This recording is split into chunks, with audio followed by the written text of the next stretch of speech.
மகேந்திர சிங் தோனி, விராட் கோலி ஆகியோர் மீதான தனிப்பட்ட பகையினால்தான் இந்திய அணியில் சென்னை, பெங்களூரு அணியின் வீரர்களுக்கு தலைமை பயிற்சியாளர் கௌதம் கம்பீர் வாய்ப்பு கொடுப்பதில்லை என்ற குற்றச்சாட்டு நீண்ட காலமாக இருந்து வருகிறது. இதை நிரூபிப்பது போலத்தான் கம்பீரின் செயல்பாடுகளும் உள்ளன.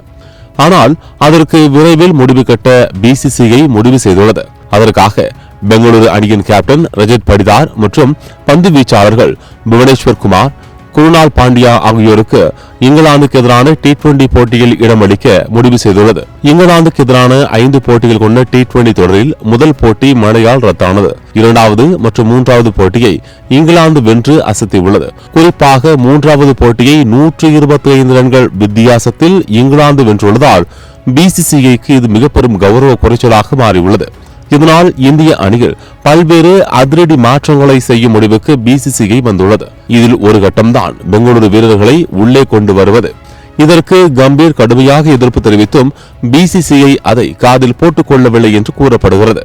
தொடர்ச்சியாக 2 முறை பெங்களூரு அணி கோப்பை வென்றும் கூட அந்த அணியின் வீரர்களுக்கு இந்திய T20 அணியில் இடம் அளிக்கப்படவில்லை என்பது குறிப்பிடத்தக்கது.